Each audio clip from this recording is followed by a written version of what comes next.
Hey everyone, and welcome to This Explainer. Look, if you're tuning into this, chances are you, or maybe someone you know, is nearing the end of that long undergraduate engineering journey, and you're standing at a major crossroads. Today, we're going to completely demystify the post-graduation journey. We'll be breaking down a comprehensive guide in navigating higher education after your BE or BTech. We're going to look at the choices, the necessary documents, the exams, and the exact timeline you need to follow to make your dream a reality. All right, let's get right into it. It's the million-dollar question, isn't it? You've got your BTech, now what? Seriously, it is incredibly common to feel totally overwhelmed at this exact moment. You have this shiny new degree in your hand, but suddenly you're faced with a massive branching path. Do you jump straight into the workforce and try to climb that corporate ladder? Do you stay in India to pursue higher studies at a prestigious IIT or NIT? Or do you pack your bags and head abroad for international exposure? Well, this explainer is going to give you the exact map to navigate these choices clearly without all the stress. But before we talk about the how, we really need to understand the why. Why put yourself through more exams and more studying? Okay, let's dive into this, because the academic, career, and personal benefits are massive. We aren't just talking about a slight bump in pay here. Higher education unlocks significantly better job opportunities and much higher salary packages. It gives you access to advanced research facilities and world-class labs that you simply will not find at the undergraduate level. And perhaps most importantly, it allows you to specialize in explosive, high-demand fields. Think artificial intelligence, data science, or robotics. Honestly, a master's degree is often the fastest pathway to leadership and managerial roles, all while building a global professional network that's going to serve you for the rest of your career. Now, let's map out the two main realms you can choose from, staying in India or going abroad. They have completely different gatekeepers and areas of focus. If you stay in India, your main hurdles are exams like the GATE for an MTech or the CAT for an MBA. The focus here is heavily on core technical specialization, and a strong GATE score, well, that's practically a golden ticket to lucrative public sector undertaking, or PSU, jobs. Plus, your GATE score is valid for 3 full years. On the flip side, higher studies abroad in places like the USA, Canada, Germany, or Australia require an entirely different set of keys. You'll generally need an academic test like the GRE or GMAT, paired up with a language proficiency test like IELTS or TOEFL. The focus abroad leans heavily into international exposure, learning different cultures, and getting hands-on with cutting-edge global research. Just keep in mind, those language test scores are usually only valid for 2 years. Section 1. Gathering the artifacts. Mastering the SOP and LOR. Once you've chosen your destination, you need to gather your crucial documents, your artifacts, so to speak. First up is the Statement of Purpose, or SOP. This is an essay written entirely by you. Think of it as your personal pitch to the admission committee. It explains your academic background, your specific career goals, and exactly why you are choosing their particular course and university. In short, it is the story of you. To make this a bit more concrete, let's look at an excerpt from a real example. This is from a student named Thara. She writes, "I chose your university because of its excellent faculty. After completing my master's, I plan to work as an embedded systems engineer." Notice what she does here. She doesn't just list a bunch of dry facts. She seamlessly connects her undergraduate background in electronics and communication engineering directly to her master's aspirations, and then ties it all perfectly to a clear future career goal. This kind of micro-narrative is exactly what admissions committees are looking for. Next up is the Letter of Recommendation, or LOR. Now, while the SOP is your pitch about yourself, the LOR is a vital endorsement from someone else. It's a document written by an authority figure, like a professor, a head of department, a project guide, or an employer. It details your academic performance, your technical skills, and your character. And just a quick tip, this has to come from a professional authority.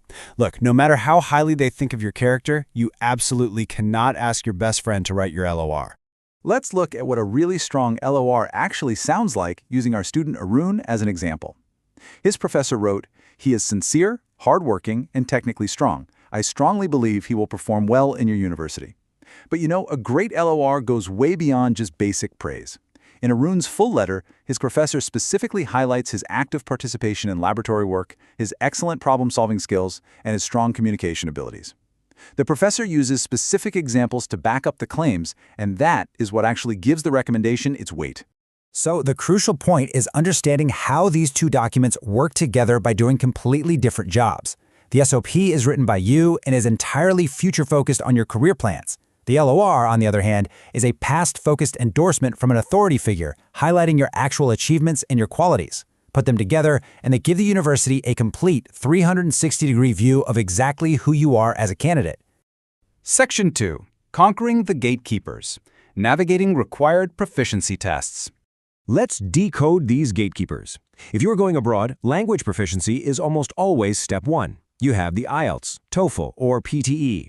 For example, consider a student, Priya, who wanted to pursue an MS in Australia. Her target university required an IELTS overall band of 6.5, which she successfully achieved across listening, reading, writing, and speaking. Another student, Rahul, aiming for the USA, needed a TOEFL score of 90. Then you've got the aptitude or academic tests. The GRE is practically the gold standard for an MS or PhD abroad, while the GMAT is what you'll need if you're targeting an MBA. And finally, for domestic Indian entrance exams, you're looking at the GATE for an MTech or those highly sought-after PSU jobs, and the CAT for an MBA within India. Now, knowing the exams is one thing, but how do you actually beat them? Here are some rapid-fire, actionable preparation strategies. For the GATE, your focus absolutely needs to be on studying core undergraduate subjects and rigorously taking previous year's question papers and mock tests. For language tests like IELTS and TOEFL, immersion is key. Read English newspapers daily, listening to English podcasts, and literally force yourself to practice speaking out loud every single day. And for the GRE, it's all about heavily improving your quantitative mathematical aptitude while simultaneously memorizing high-level vocabulary and practicing your analytical writing. Section 3. The Quest Timeline. Your ultimate application roadmap. So we've covered the benefits, the documents, and the exams. Now let's bring it all together into 5 major milestones to admission. First, decide your goal and your country. Think back to Priya. She knew she wanted data science and she chose Canada based on job opportunities and education quality. Second, check your eligibility, like needing a CGPA usually above 7.5, and start prepping for those exams we just discussed. Third, prepare your documents. Draft that perfect SOP, secure those LORs, and get your transcripts ready. Fourth, submit your applications to your shortlisted universities.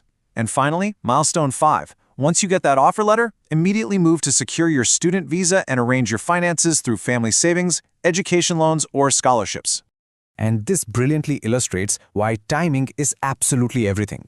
If you wait until your final year to start thinking about this, you are already behind. In your second year of BTech, you should already be exploring career interests and building technical and programming skills. By your third year, you need to start your actual GATE or GRE preparation and participate in internships to build up that resume. That way, when you hit your final year, your only focus is preparing the SOP and LOR, applying to universities, and attending higher education counseling.